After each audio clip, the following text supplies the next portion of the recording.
around the gills.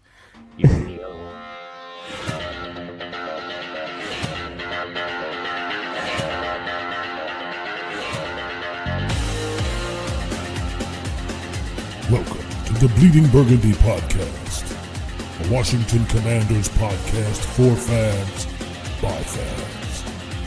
With your host, Jesse Martin. What are you talking about? You're out of your mind. John Taylor. We finally got professional football back. This is going to be fun. Scott Hartley. Yeah, thanks for having me on. Max Taylor. As long as you got Jaden Daniels, you got a chance to win. Spanning the eras of Washington football. Honoring the past. Commanding the future. And now, the world's worst podcast host, John Taylor. Hey, everybody. It is John. Welcome to a special Saturday edition of the Bleeding Burgundy Podcast. You may be wondering, why is the Bleeding Burgundy Podcast on Saturday? And if you're listening to this show on Tuesday, you're asking yourself, why in the hell is he even asking this question? But have no fear. Here's the way it works. We're doing it on Saturday just to fuck with you. That's it. Just to fuck with you. Whoever you may be. We're just doing it to throw off your day because we figured we'd bring in Tony J. Wheat down there at the bottom and say, look, man, we're going to fuck with that guy. And he knows who he is. Barely. There you go. Nice to see you, Tony. Anyway, I'm going around backwards right now. We're letting Jesse get a chance to get ready. My God, you look green around the gills there. Jesse, I'm going to call you today Flu Manchu. Fair enough. See, you brought something back. Okay, I got a video of you getting off the plane in Spain.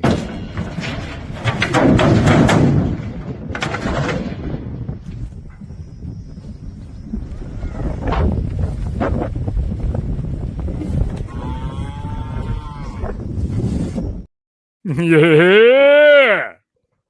Was that in Spain, like going into Spain or coming off? Coming into Spain. Yeah, that was a stud bull being thrown in amongst a bunch of It was a magnet. Yeah. Yeah. Well, get into all The man, the myth, the legend himself. Oh, yeah. Are you sure? Yeah, you sure that's the flu and that's some kind of wild fucking shit that came from outer space? He didn't even bother to check species, did he? No. Human? Whatever. Close enough. How you feeling? What's the matter with you? You've been down all week? I've had better days, yeah. But yeah. I'm Okay. here. All right, well, there you go. Flu Manchu. Down here at our bottom right, of course, as always, holding down the fort, Scott Hartley.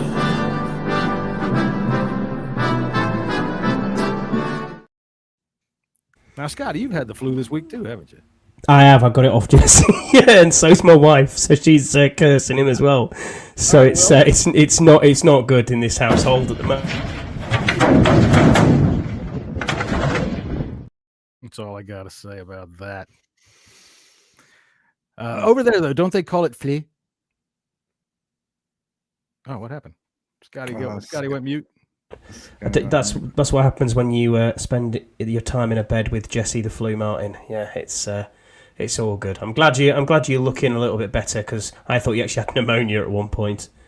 Yeah. Unfortunately, or fortunately enough, the test came back negative. That's good. It's just always good. All the tests or just the flu test?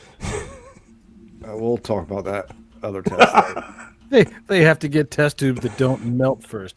All right, so let me go ahead for all of you people out there paying attention in Bleeding Burgundy Podcast land. Today is the day, November the 29th, 2025, which is also the 30th anniversary of the Super Hornet, of which I am quite proud. But this is the day that we found out that Jesse had a threesome with Scott and his wife, who basically... No, we didn't. Here on the Bleeding Burgundy Podcast. Now, your kids don't listen to this show, do they? No, but my wife doesn't. She'd be like, "What?"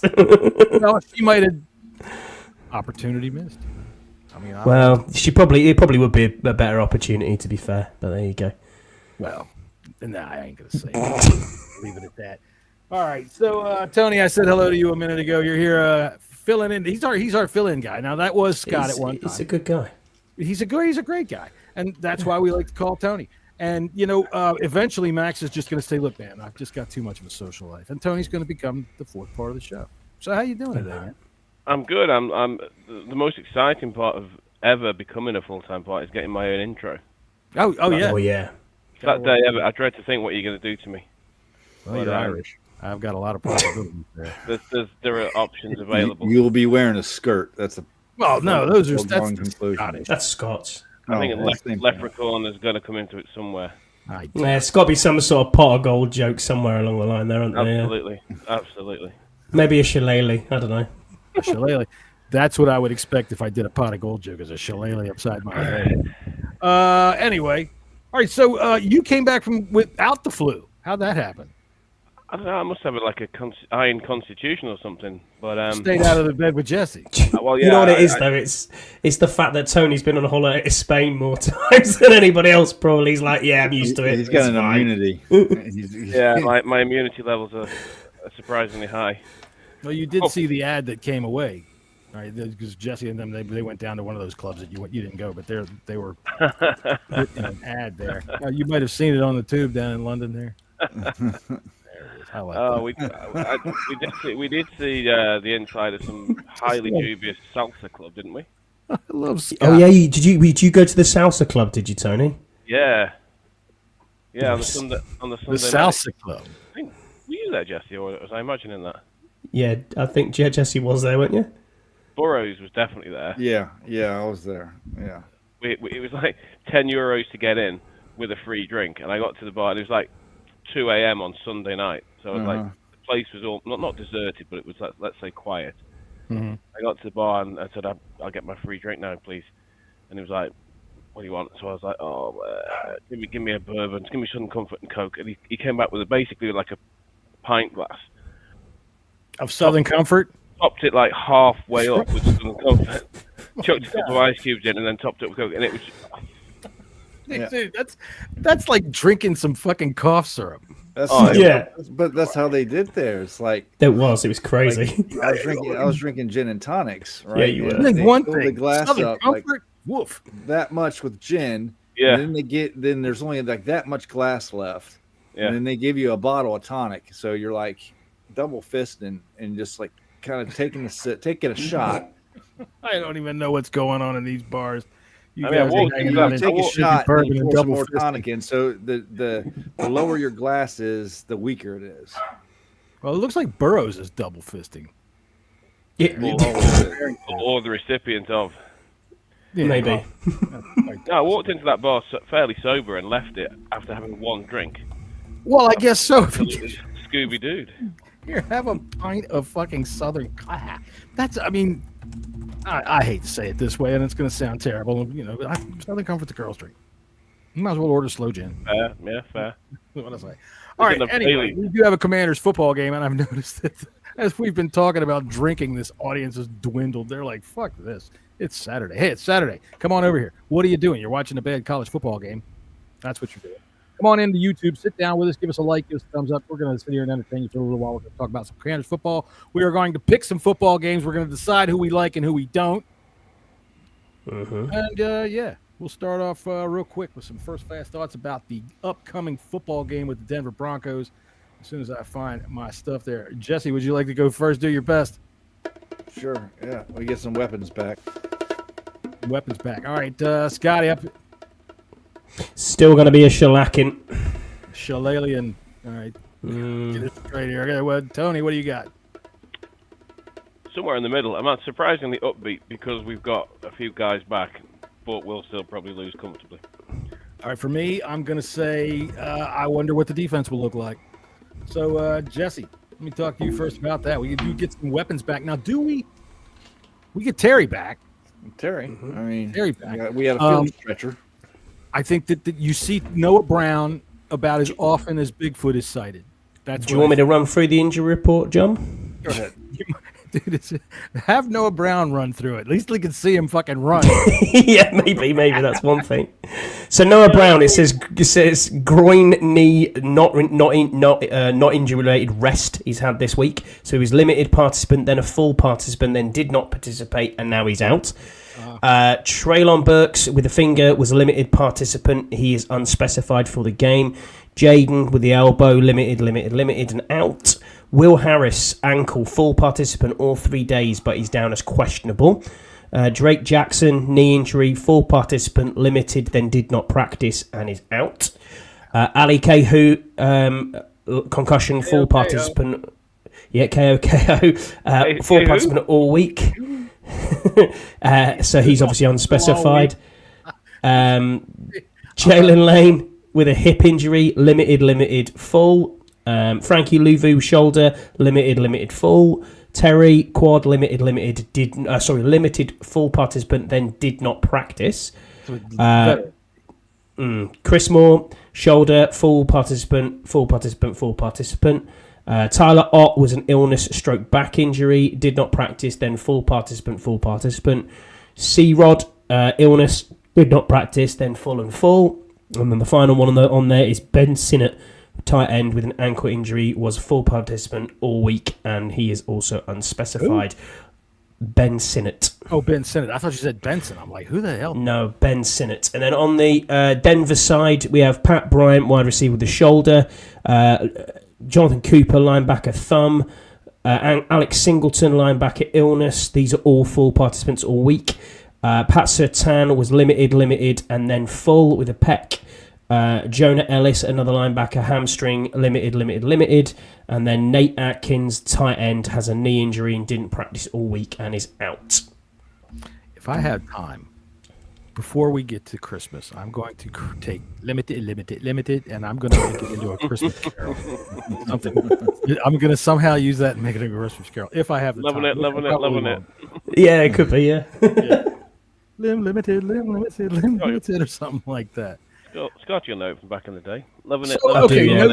No Jaden Daniels again. No Jaden Daniels again. Yeah, that's disappointing. But okay, it is what it is. Terry McLaurin is going to come back and play. Keho. Let me tell you something. Noah Brown. All right.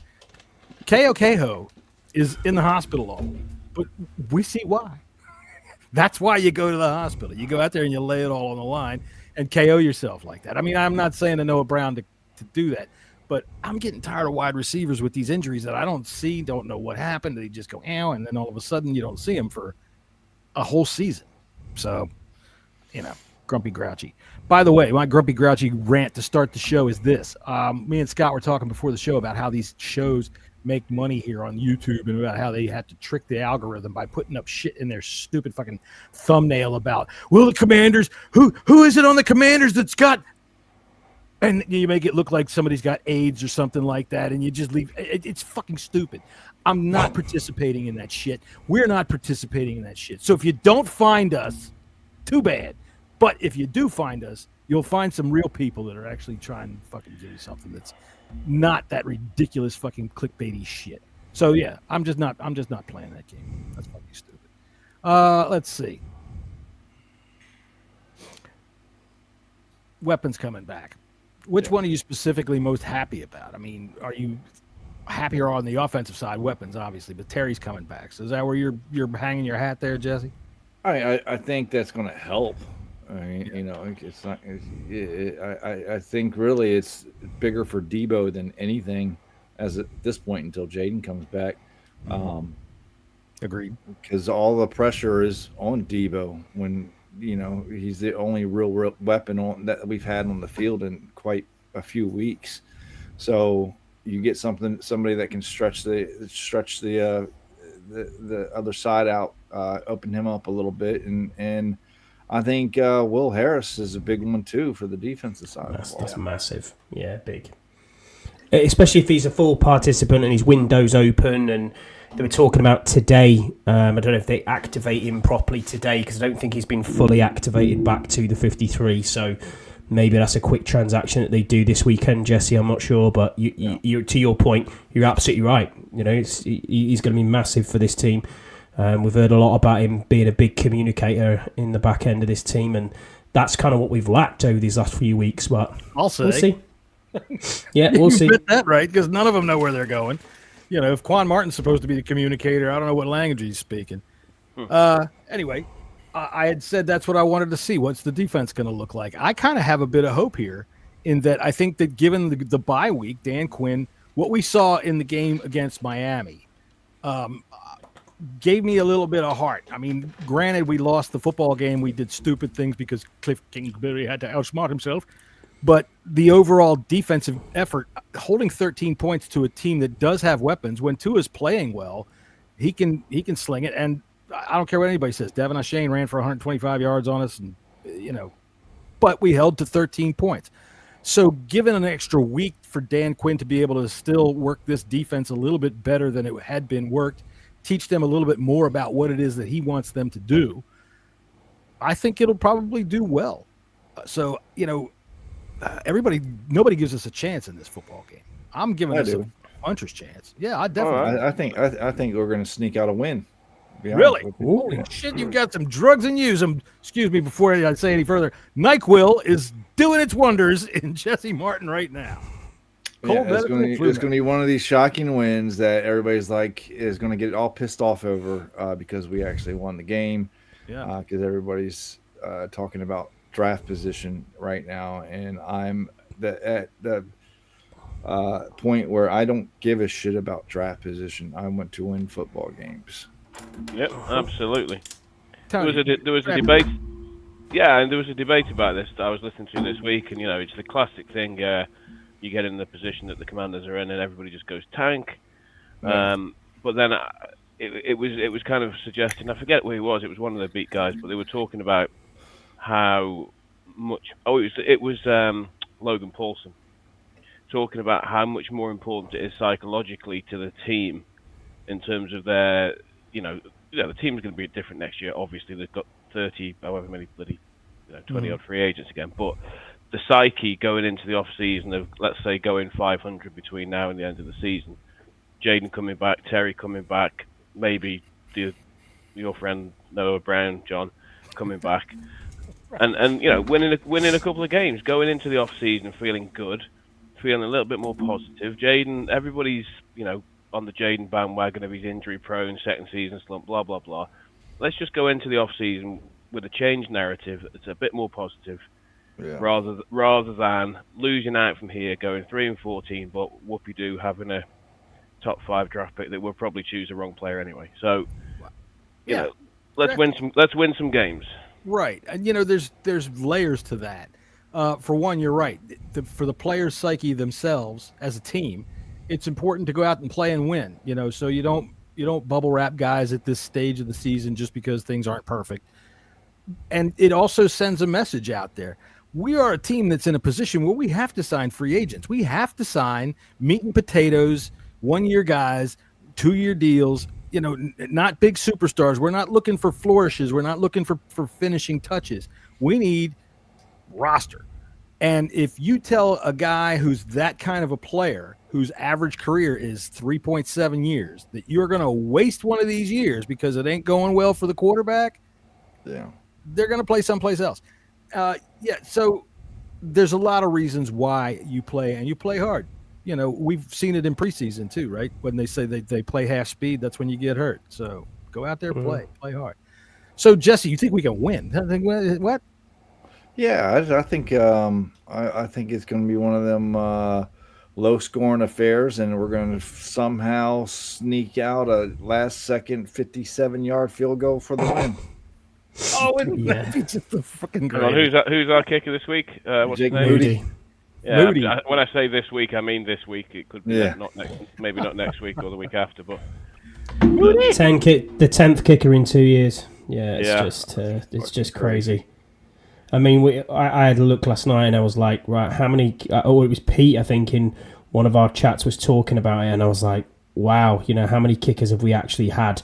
And then I looked back at it and I was like, well, I'll name them and see see where we're at. And yeah, Brandon McManus, who never played, Ramiz Ahmed pre-season, Austin Seibert, Zane Gonzalez, Greg Joseph, Cade York, Riley Patterson was a pre-season guy. And then we've had Matthew Wright, Matt Gay, and Jake Moody this year. It's crazy. You know what I mean? The amount of kickers. I told her not to come on, John. I'm sorry. I apologize. We just got called old. I'm all right with that. I speak jive. If anybody's seen that stupid ass movie. Anyway, all right. So I'd like to say I'd like to think that we have a chance to win. And when I say we have a puncher's chance, it's because fucking Bo Nix is not as good. Well, that was what I was going to say. I don't think he's as good as people think. I mean, the Broncos have a great defense. They really do. Yeah.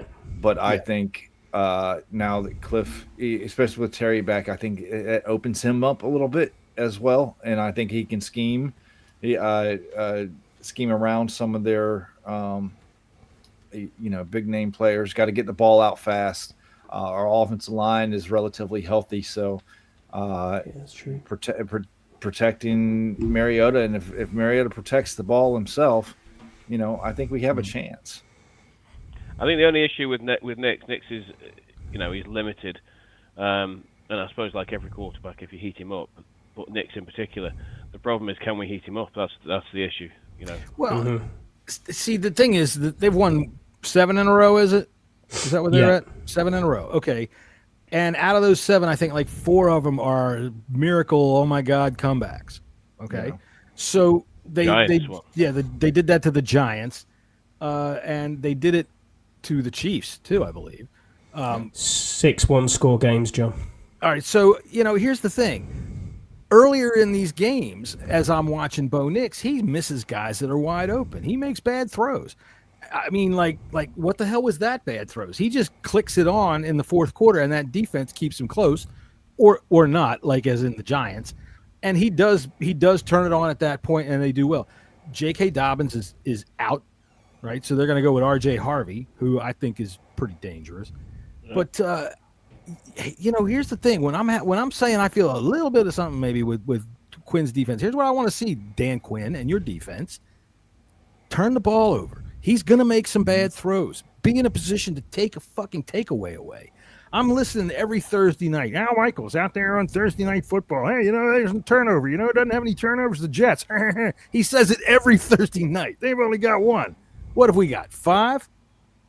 Yeah. Something like that, 5 or 6. That's pathetic. If I only have to put one hand up to count the takeaways we've got. It's quite good Al Michaels, by the way, John. Wasn't that good. Al Michaels, there's little nuances to Al Michaels. Like you and I don't know how. When I say ball, I say ball. Scott, say ball. Ball. All right. So, but Al Michaels, he says bull. He does. Who's got the bull? Anyway, there you go. That's just the stupid kind of shit that I listen to when we're watching the football game. Okay. All right. So, assuming Harris does come back, are they going to be able to put the clamps on that offense? Even if he doesn't? Like I said, I think it's going to be a lower scoring affair. Probably like 22-19, something like that. We'll be picking the score later on. I mean, I think as Scott said earlier on, Harris, I think was bigged up by Quinn this week for his communication and sort of tying the back end together. And if they can be a bit more buttoned up on the back end, Denver have got some threats. Obviously, Sutton's a decent receiver, and but they don't scare you. They wouldn't terrify you. And if they, Harvey's the one option now. They don't have the 1-2 punch with Dobbins, so it's doable. Like you said, Jesse, it's doable. I don't think we're clearly underdogs, but I wouldn't be surprised if it's a lot closer than what we'd like. 7-point underdogs, was it? I think last night I saw. Yeah, 6.5. 5.5, something like that. So it's coming down, isn't it? Yeah. But I don't think it's undoable. I think the problem we're going to have is generating any kind of offense, even with Terry back, because that defense is so good. We say it every week about running the ball, but I mean, people have struggled to run the ball, and it's currently 5.5 on FanDuel. It's come down then, because I think it started. Didn't we open at 7? Yeah, I think it was 7.5 now. I think with getting Terry back, I think that moves the needle some. It really does. Yeah. That's true. Yeah. But yeah, I mean, I don't think Denver fears him. I think, like you said, they've won, what did you say, 6 one-score games, and we all know that. We did it last year, and the script can flip. Denver, the Chiefs are what 1-6 in one-score games this year, and they were 6-0 last year. The margins are so narrow. It is.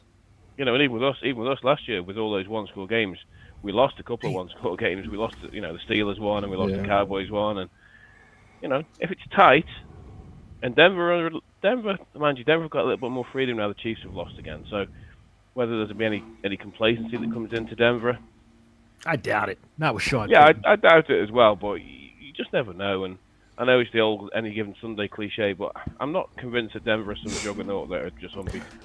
I know it sounds weird. 8 in a row is hard to do. Even though for them now it's only 1 in a row to get there. And by the way, excuse me, I had something got stuck in my throat. It's all right. But, so there's the 25 minutes averages, I guess, is on our side in that way. So why don't we do something that we're supposed to do? Theory. I was just going to say before we move on was how would you view this team though if Gay makes that field goal and then we beat Miami and obviously we don't fumble against Chicago and we're 5 and 6. 5 and 6, and that completely feeds into the sort of the narrow margins. Now I know we've been blown out in the 3 games as well, so that kind of changes that. But yeah, I mean we are 2 plays away from being 5 and 6, and I know that's not great, and I know we wouldn't be shouting from the rooftops either. But 5 and 6. But you're looking at that last playoff spot, then, aren't you? Thinking, well, we could sneak in. You know what I mean? Rather than going, are we going to be a top 5 draft? We're not mathematically eliminated yet. So you're still on the graphic at 5 and 6. I mean, it's. I don't think any of us would. I don't think we're as bad as 3 and 8. I think we had that spell, that horrific spell a month. The previous month. I think, the first month and probably the last game is close to where we're at. We're a middling team. That if we get the breaks, injuries. Yeah, with a bunch of injuries. If we can get the breaks, we can win. If we don't get the breaks, we lose. The 3 games that we got our asses kicked. Okay, well that happened. And there were teams that were just much better than us. Well, the problem with that is that those are the teams that are standing in the way of somebody who wants to get somewhere. And if we were going to say that we were an NFC Championship contender, which we were last year, you got to be able to do better against those teams. But no matter what, the story of this season is injuries, period. No matter how anybody wants to spin it against Adam Peters and how he did this and what happened with Lattimore, that, and Joe Witt, this and that. Injuries. Nobody, you can't overcome the number of starters who've missed games. How many games has Jaden Daniels not played this year? He's played what, 3? 5 he's missed. So this will be 6, right? Well, there was a photo, it was sweet, wasn't it, I think it was on the Athletic of Terry, Debo, and Noah on the field together, and they were like, this was the first time they'd practiced together since week 2. Yeah. Now I know Noah Brown's not going to play, and whether he, I think Quinn was suggesting he's probably going to play next week. So you know what happened, though? Right after that frickin' photo was taken, the sound of that shutter clicking scared Noah Brown. He fell over backwards and he frickin' broke his hip. He's done. Did his ACL now? He's done for the season. Yeah. He's done for the next 3 years. It's just like Curtis Samuel vibes. Oh, I know. That's what I was saying earlier, man. It's like, and I mean, I'm not. Noah Brown's a human being. If he's hurt, he's hurt. I get it. But at the same time, it's very frustrating. I know how Terry got hurt. All right, I saw what happened. And if you're telling me that his ball sack was split open and his nut was hanging out, okay, you're hurt. But when I can't devote, what the hell's wrong with him? It drives me crazy. You watched that movie Back to the Future, right? When they finally get the future right and you see Biff disappear on the picture. That's what it's like when you look at that picture of Noah Brown. He kind of fades out, and he's been practicing on the Curtis Samuel Memorial side field. Yes. Most of the season. Let's do some battle plans.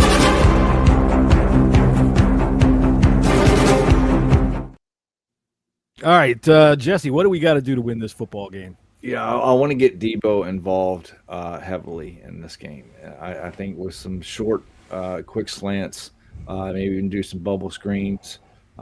Cliff needs to scheme it up where like he did earlier in the season. Obviously, when Terry was on the field, it helped out a whole hell of a lot. I think getting him involved and getting the offensive moving and don't smart himself in the red zone or on the goal line. What about you, Scotty? Yeah, I'm going to go with the old acronym KISS. Keep it simple, stupid. That's what we've got to do this game. We've got to make sure that we run the football with Rodriguez, who had a decent game last time out. Keep going, man. Run the damn ball, and then also at the same time, that's taking pressure off Marcus Mariota having to throw. It's pressure off the offensive line, which will get tired. And then keep this defense on the field for Denver. I know it's a good defense, but keep them on the field, keep it driving, and then take points where you can. Don't be like thinking, oh shit, I've got to go for it on 4th down every 2 minutes. If it's a kick it. You know what I mean? Because all points will matter in this game, which is in the big book of football. There, all points matter in a game.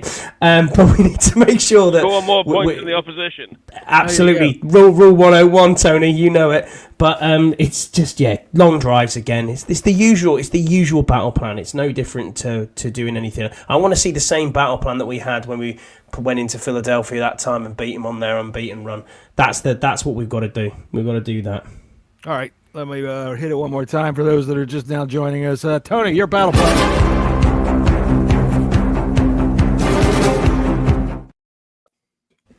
I would. You boys have done the offense. I'll do the D. I would just get after Knicks. I would throw as many wild blitzes, different packages. Try and unsettle Knicks. Try and make him throw some of these crazy throws that he makes every now and again. Mm-hmm. I think we blitzed, if I'm right, a little bit more in Quinn's first game than we had done otherwise, and tried a few different. I'd just try and confuse him. I mean, he's still a second-year guy. I know he's played like 16 years of college football, but just try and confuse the guy. Get him, make him make some bad reads, make him make some bad mistakes, put him under a bit of pressure, and then I think there's a chance. Jonathan Jones got home with a cornerback blitz last week or 2 weeks ago. I was amazed. Oh my God, a cornerback blitz! We blitzed from the corner and it got home. I'm the same with you. Battle plan for me is defensively. Make tackles. Make them punt. Don't just keep backing up. Don't keep giving them points.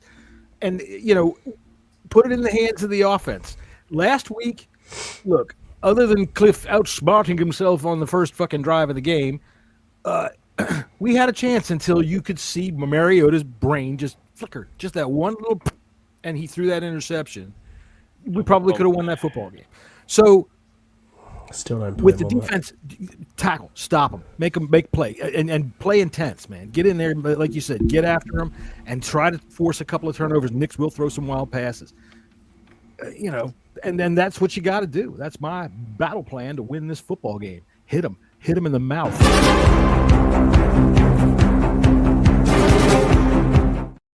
All right, so that means we're on the man on a mission.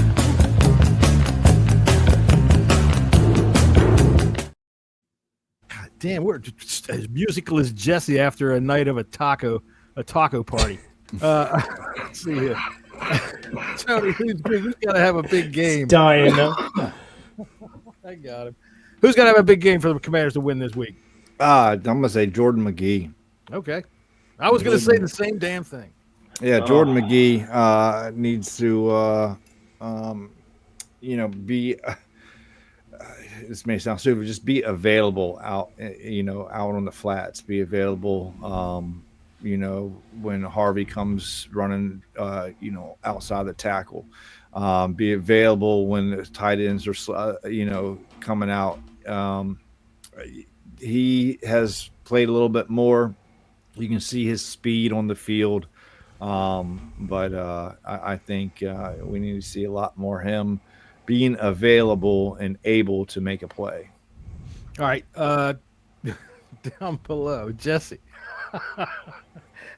Who's your man on a mission? Yeah, I was talking to you, Tony, because I said Tony the first time and Jesse took it. Sorry, I might as well confuse people that are listening for the first time. I got clogged ears. My bad. Just confusing me now. I'm gonna go with Daron Payne because I think he owes the team. Yeah, he does. After that stupid punch and whatever happened to him beforehand, I don't care. Well, you just don't do that. So I think he owes the team one, and I think if you pair him up with just the interior generally, collapse the pocket through the middle, get Nick's off his spot. Just goes back to the point I made before. So Payne specifically, but the interior D line. All right. Well, let's see here, Scotty.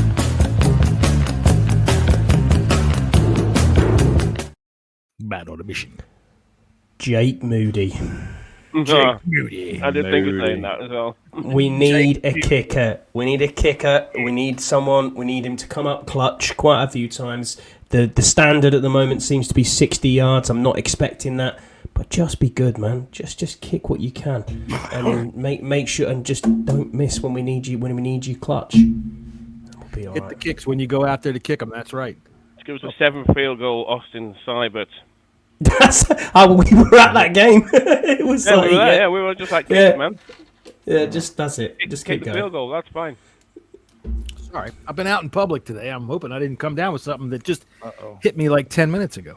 My man on a mission this week's going to be Bobby Wagner. He had a great game last week. Got to keep it up, man. I'll tell you what, R.J. Harvey comes running out of the backfield. Show that man what a rookie feels like coming into this league. Show him what it's like to get hit by a Hall of Famer in this league. Show him close to the line of scrimmage and preferably behind it. I want to see Bobby Wagner have himself a big day. So that's who I think is a man on a mission.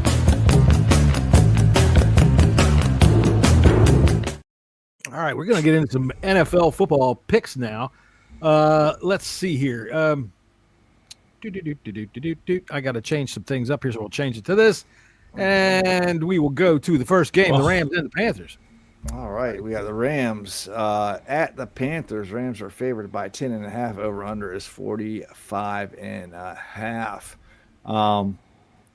I can't make one way or the other of the Carolina Panthers. One week they're fucking badass, looks unstoppable. Next week they're shit. But the Rams are on a mission to Super Bowl this year. So give me the Rams. I'm not touching the points though. Stafford is playing like an MVP. Yeah, I'll take the Rams and lay those points. Hell yeah, man. I think that the Panthers, you're right, they're mercurial. But when you say they've had a great game, they have. They beat up on Atlanta, who stinks, and they beat up on Miami, who stink. So the Rams, they're not getting up off the canvas here. They're not even.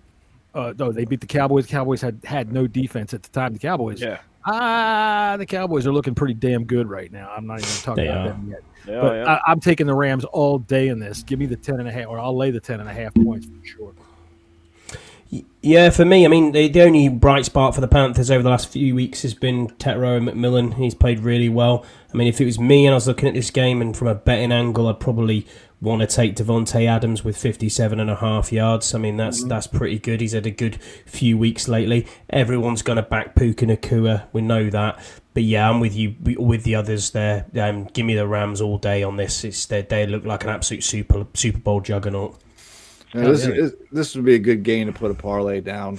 I think there's going to be lots of yards to be had. Rams and especially but you've got this, haven't you? As your parlay card. Yeah, I sure do. And like you said, Scott, McMillan, he's really stepped up for the Panthers, and Dwaddle. He can run the damn ball. I think the Cowboys made a huge mistake by letting him walk. Yeah, I'll take the Rams. I think the Panthers could cover. Cover, really? I mean, it's a big number. It's a big number. 10.5 is a lot. I tell you one is a wild one to throw in there. But everyone's talking about McMillan, but throw in a Xavier Legette anytime touchdown could be I was looking at cheeky little Legette. shout in there. He's over under is like 24.5. Yeah. The Panthers are going to be playing from behind, so I'd take the over on that. Yeah. The problem with it is if they don't, it's either feast or famine with him. He either has that game where he gets 35 yards and a touchdown, or he has like one catch for 3 yards. Yeah. And I was like with Legette, I think I have him on my or no, I didn't put him on there. He's plus 4. He's plus 410 for an anytime touchdown. Yeah. I got Puka for an anytime touchdown on my card as well. I think he did not score a touchdown last week or the week before, So he's definitely due. He's due one, yeah. But also got him going for 6 receptions and 70 plus receiving yards, as well as Devontae Adams with 40 plus receiving yards, McMillan 30 plus receiving yards, Twaddle 40 yards, Kyron Williams 40 yards, and receptions 6 Nakua, Adams 4, and McMillan 4 receptions, and you got a nice little 1,305 plus 1305 right there. All right. Nice. Sorry, everybody. I was out at my mom's 80th birthday celebration today, and I didn't have time to make the graphics for the parlays, so you had to listen to Jesse read it. Sorry. That's all right. All right. Happy birthday, Mama John. I do like the Matthew Stafford over 250 yards. He's Mr. Automatic. Yeah, definitely. All right, we got the Cardinals at the Bucks. Bucks are favored by 4.5. Over under is 44.5. What is the Cardinals going to do with the little man? Baker? No, No, with Kyler Murray, because obviously it's Jacoby Brissett, isn't it? yeah, The even littler man. yeah. I don't think that he's going to be a Cardinal next year. Yeah, He'll probably be looks like he's got the keys to the kingdom for the rest of the season. And he's been playing well. Yeah, he has. He has. But the Bucks are at home. I like this 4.5.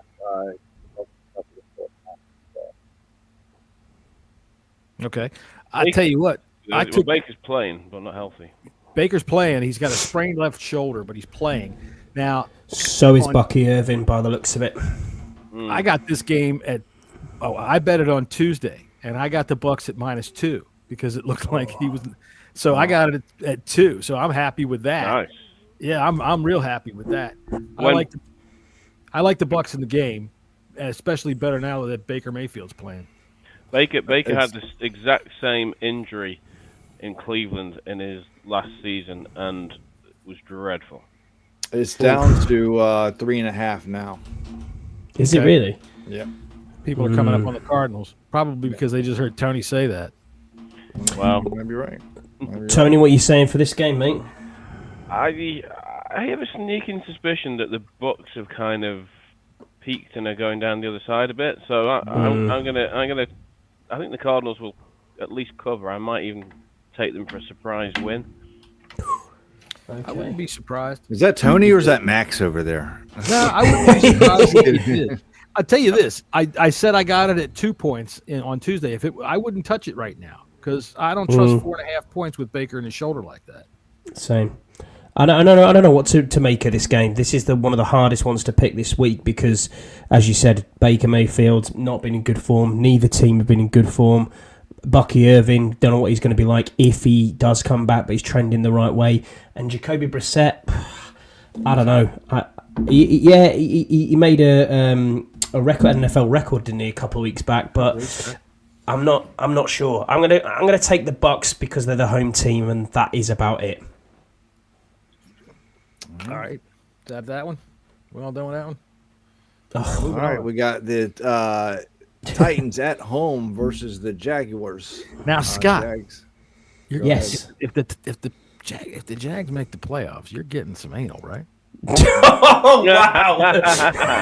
That's a massive leap. That's a massive leap. That was a massive leap. I mean, no, we're not going there. Jesus, John. Hi, Karen. How are you? Sure, she's good. It's on his list to Santa. Dear Santa, please can you review the Leading Burgundy podcast? Take me off this podcast with these arseholes. Sorry. No, I think this game, Titans are terrible. They are awful. Cam Ward is not what we thought he was. New temporary head coach in there as well. Give me the Jags. I'm not going to lay the 6.5. I think it'll be tighter than we think because Trevor Lawrence has been pretty awful the last few games, but they've got a good run game going. So I would take Travis Etienne in this on the over yards, which I think was part of Tony's bet as well. So I mean, if you want to, I don't know if you've got yours to hand, but I can run through yours if you want, Tony. on your I card? think I'd got Travis Etienne. I haven't got the full card in front of me, but I think I got Etienne over whatever his yardage was. It was 63.5. Yeah, I think I like that. I looked at that. Tootin takes away too many rushing attempts for him. He does take a few. You're right. Right. But they've got a good tandem, though. That's the thing. And if they run the ball, they'll win this game. See, I think so too. Go ahead. The Titans are pretty bad, but listening to the Titans guy who's on the Heed the Call podcast, Dan Hanses and Seth, the one that he's the producer, he says that Cam Ward's been playing a lot better the last couple of weeks. Yes. Especially last week, and that he actually I lost on him last week. Like a legit NFL quarterback the last couple of weeks. So I had him for 184 yards under last week, and he went over. I think he hit like 220 last week. Yeah. He had a good game last week. The dude said that it was the first clean game he'd played, basically, where he made the right decisions, didn't do anything stupid. No, it might, small sample size, obviously, so he might go back to turn into a pumpkin this week. But you'd hope that as the number one overall pick, he would progress during the course of the season. So, the Jags can. The Jags should win this game. I mean, if they don't, then they don't deserve to be in the playoffs. But Divisional game as well. Yeah, divisional games, the usual thing, you never know. But as you said, with Trevor, he makes 4 or 5 unbelievable plays every week, and 4 or 5 ridiculously, what the hell is that play every week? So Yep. Well, he didn't last week, but I'm taking the Jaguars. I'm laying the 6.5 points. I would want to take the over if I thought that the Titans could score more than 10, and I just don't. So that's what I'm taking. I don't like to play anytime touchdowns, but if I did, Travis Etienne has been on a roll the last couple of weeks with touchdowns, and I might just go ahead and put down $1 on him putting in a touchdown. I think Brian Thomas is back, isn't he, this week as well? Let me show you how wowed I am about that. No, he's been disappointing this year, but he's still a quality player. Yeah, I got the Jags too in this game. All right, game of the week right here. We got the Saints at Dolphins. Dolphins are favored by 5.5. Over under is 42.5. I think this line's too much. It's too big. I think it should be like a 3. But give me the Dolphins to win. But I don't know. I'm not sure if they'll be able to cover it. Well, the Dolphins had a massive win the last time we saw them against the mighty Commanders. So, they showed that they could move the ball up and down the field. They put up 16 whole fucking points. I tell you what, I'm kind of interested in this game. Really? I am. Kind of like driving past a car wreck. You just kind of, let me see it. Sicko. Well, it's just that I think that the Saints have been playing better. They're a little bit interesting with Tyler Shuck playing football. The Dolphins have been playing better, but I am going to take the Dolphins and lay the 5.5 points. I think that they're going to they feel a little bit better about themselves, I think, than the Saints do right now. They're at home, and I think I'll take the Dolphins, lay the 5.5, and I'll go the over on this. Yeah, give me the Dolphins. I don't really want anything to do with this game, but the Dolphins should win this game. Saints are just awful. So, I that's about all I've got to say on that. I think the Dolphins will win and, run the table now and get the last AFC wildcard spot. I'm joking, obviously. I couldn't care less. But I think the Dolphins. Devin O'Shane's at 78.5 on the over-under. Oof. I think I'd take the over. Now the weather forecast is horrific, isn't it, for this game? Yeah, you were saying that, Tony. Yeah.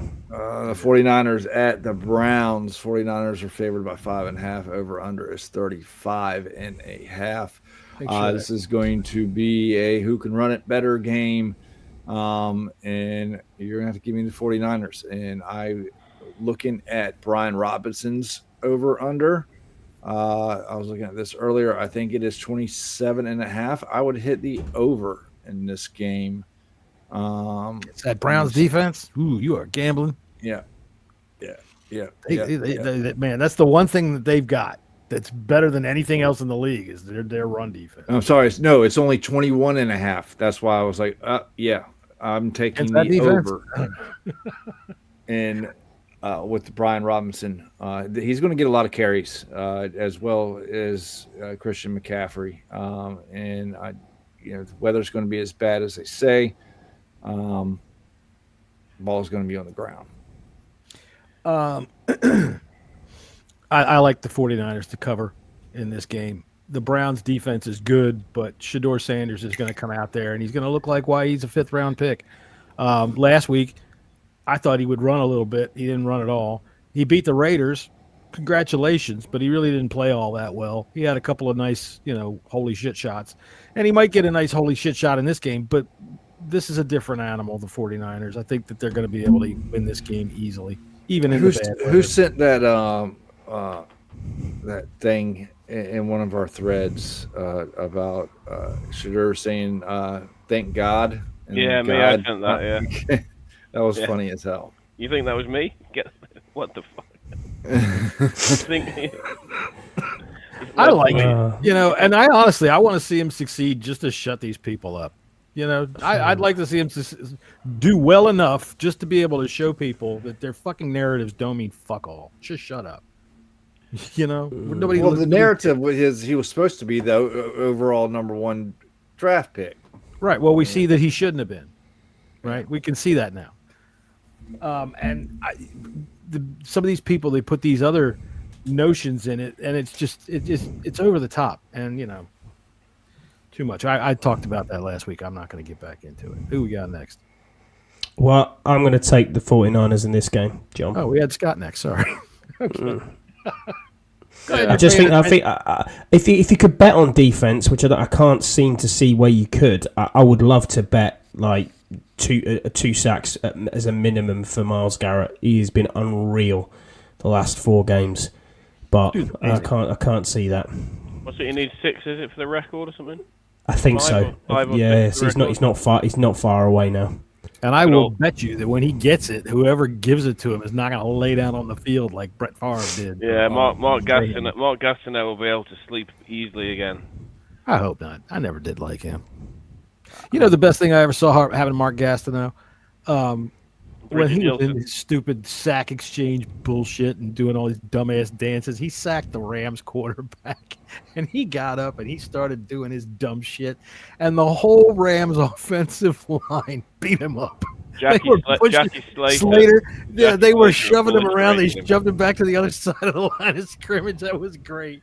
Scotty, this was in the day when you basically got up, shook someone's hand, and got back to the defensive line. And, yeah. Gastineau used to do the sack dance, didn't he?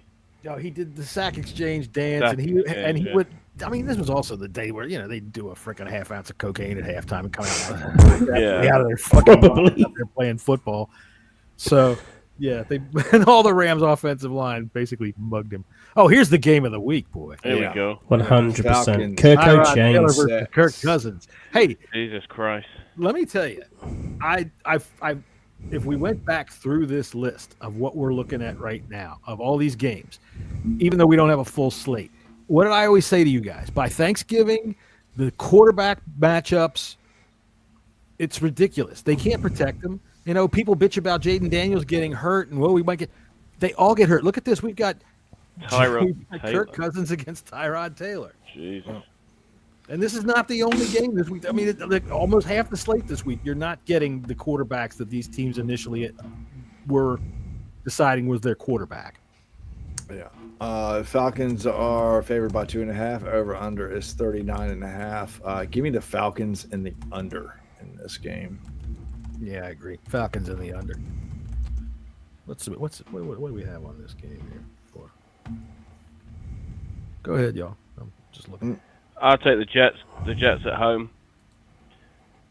I think they've played a little bit of heart. They've got a couple of guys. I mean, Mechie came in on the trade and he's caught a few balls. Adonai Stevenson, is that his name? Adonai, whatever his name is. Oh, A.D. Mitchell. A.D. Mitchell. Adonai Stevenson. What the fuck am I thinking? Yeah. I mean, I don't know. I haven't got any more energy to talk about this game, to be honest.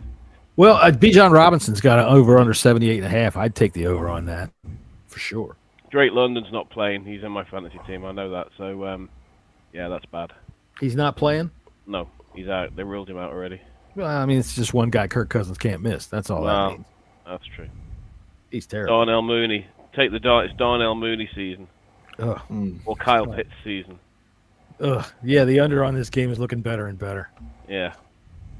Well, Pitts has been playing well this year. This has Scott? all the makings of a 16-14 classic. Yeah, I'm going to take Atlanta for this. I just don't believe in the Jets at all. I tell you what, every time I've gone to look for them, I've never found them. They don't exist. They're like Noah Brown. I believe in Santa more. You've than heard the that Jets. they're there, but they just aren't ever there.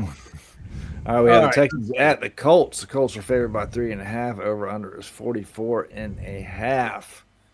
And Texans, great defense. Give me the Texans. Yeah, I'm thinking swinging that way too. I think the Colts have kind of hit a little bit of a wall, although I would probably throw an anytime touchdown for Jonathan Taylor, just because he's a touchdown machine. But yeah, give me. I like the Texans in this game. Texans straight up for me. Is Stroud playing? Yeah, agreed. Yep, that's the only downside. Stroud's playing. All right. So when I said earlier about the quarterbacks, okay, would you consider Daniel Jones the guy that the Colts intended to go in the season with? I'd say no, but he made itself obvious. He made it pretty obvious pretty quick. So I'd say that they've at least gone the whole season with him.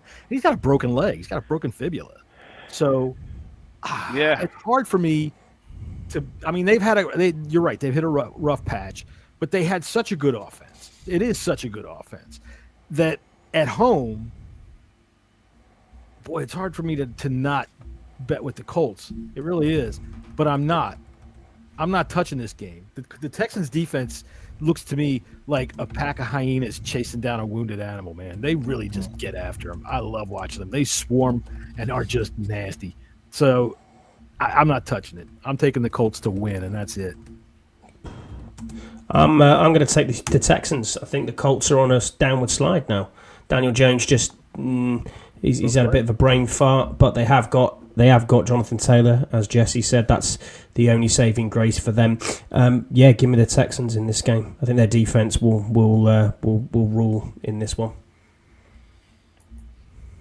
All right, we got the Vikings at the Seahawks. The Seahawks are favored by 11.5. Wow, Over under is 41.5. And who is playing quarterback for the Vikings? I think Max Brosma.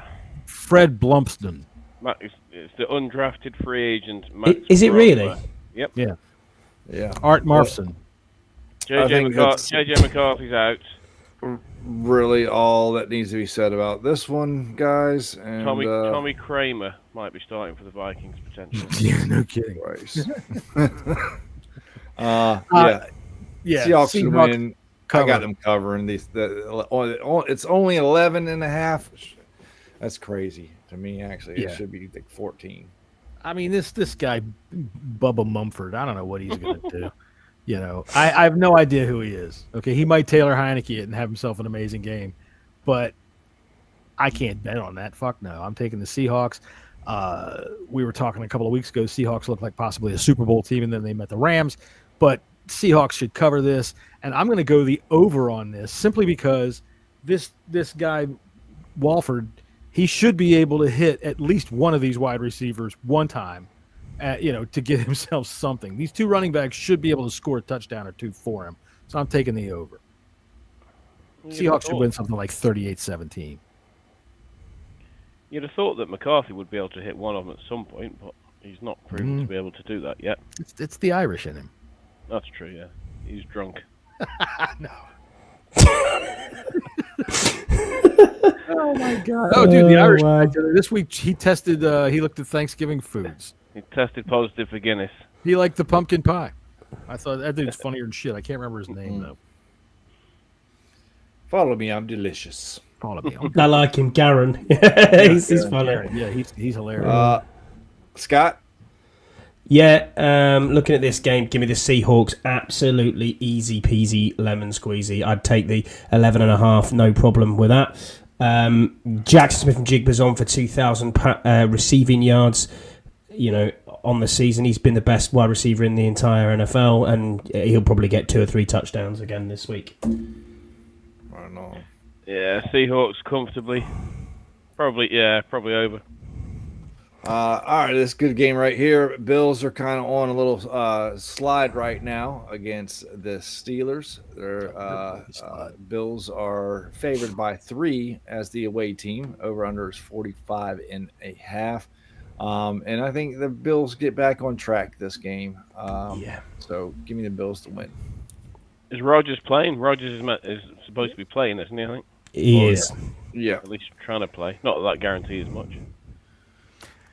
As far as I know, he is. Last I've seen, he was on track to play. Yes. Yeah.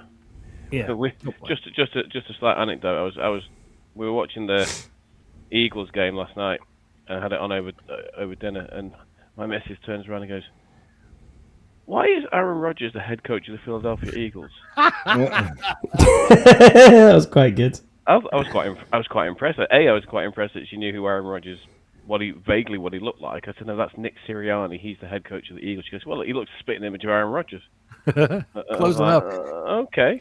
No, they've got the same dumbass face, though. Yeah, we'll go with that. Yeah. He looks like, to me, well, this is going to be an obscure reference, but from Sesame Street, he looks like Sully the Garbage Man. And if you don't know who Sully Garbage Man is, go look him up there. He does look like Sully the Garbage Man. I got the Steelers in this game, man. I'll tell you what, I've got 3 upset picks this week, and this is one of them right here. Steelers are going to get 3 at home.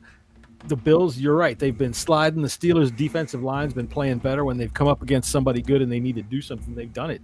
I'm taking them, and I think I'll take the under in this game as well because the weather's going to be bad.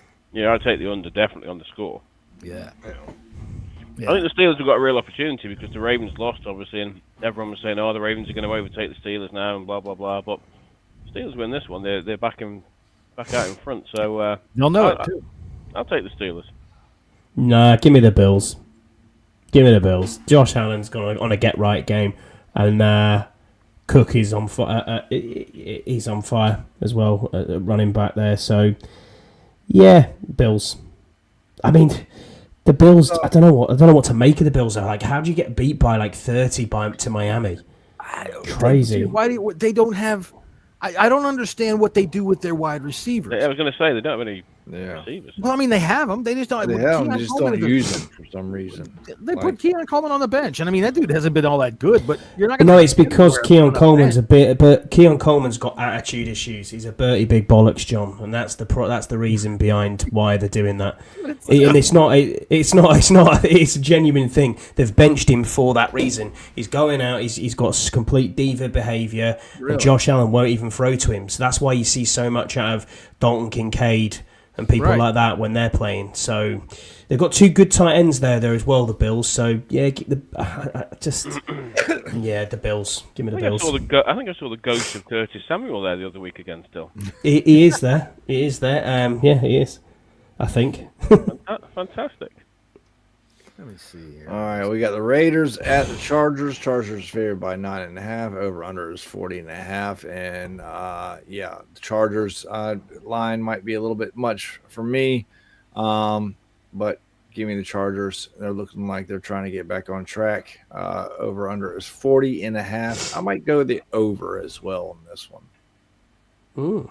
Wow. I mean, Hampton is also coming back. No, he's out. He's not playing, I don't think, in this game. They ruled him out? I think I saw somewhere that he was ruled out. He was back. He was certainly back practicing, but you might want to double check that. But yeah, I mean, look, it's the Raiders. I mean, we could beat the Raiders, and when I say we, I don't mean the Commanders. I mean the 4 of us. Yeah, you're not wrong. Geno Smith is awful. 4 of us. Yeah.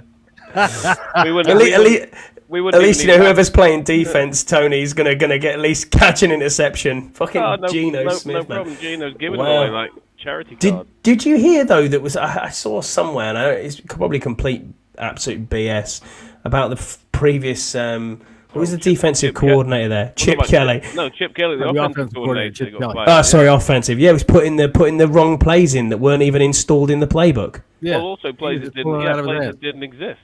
It was. Yeah, I don't know where I saw that. And I was Yeah, like, no, oh. it was a legit article. It was it was plays that weren't in the playbook, and then incomplete plays. So it was like it had like half the guy would run out and go, "Where do I go now?" Half the pass patterns, but no like stuff for the offensive Protection line. calls or anything. Yeah, it was like kind of. Yeah, What a this was, and he was the highest paid coordinator in the NFL. Yeah, $3 million. I couldn't see how it's going to work with him and Pete Carroll anyway. They're polar opposites. They really are. Chip Kelly likes to run that fucking go fast, go fast, go fast, go fast, and Pete Carroll's old school, man. He'll run the ball down your throat. Well, I do have the Raiders in the upset special this week. They are my number 2 leg in the upset special. 9.5 points. Look, man, that's a lot of points because you know why? Because fuck the Chargers. That's why. You want to talk about a bunch of goddamn wallflowers? It's the Chargers. Hey, Quentin Johnston.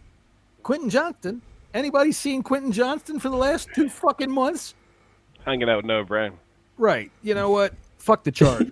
All right. They might win this game, but not by 10 points. The tenants. The tenants, as you call them. Right. That's right. They are the frickin' roommates. So John's picking the Raiders to win. I'm not taking them to win. Wow. I'm taking the Raiders to cover, and that's that. I'm against the roommates. Give me the Chip Kelly Chargers all day. Chip Kelly was meant to be Brady's man, wasn't he? That was the whole thing with Brady never ran anything like Chip Kelly did either. I'm surprised Brady put up with it. Brady's like as standard as it gets. So here's my upset pick. Well, there's John's upset picks of the week. Commanders plus 5.5, Steelers plus 3, Niners plus Raiders 9.5, plus 601. I love how the cold medicine just makes all of this drag together. John, tell you what, John's got the Niners at plus 8.5. That sounds like me. That sounds like me and Tony at the bar in Spain. I love you, Tony. Yeah. Don't say it's over enough. Tequila? Oh, all dear. right, let's see who's next. All right, we got the Pats and the Giants. The red, white, and blue game. Jeez, some Super Bowl memories here. Is Jackson Dart starting? With a miracle in this game. Yeah. Is Jackson Dart playing, or is it Winston again? I think it's Dart, isn't it? Well, I think it's Winston. Really? They want to win. Yeah. Patriots are favored by 7.5. Over under is 46.5. And I would need to know who is starting at quarterback before I make. I mean, obviously, I'm taking Jackson Dart clears, concussion protocol set to start. So Jackson Dart's. Yeah, Jackson Dart is unequivocally back as the starting quarterback for the New Then I'm York taking Giants. Patriots laying the points.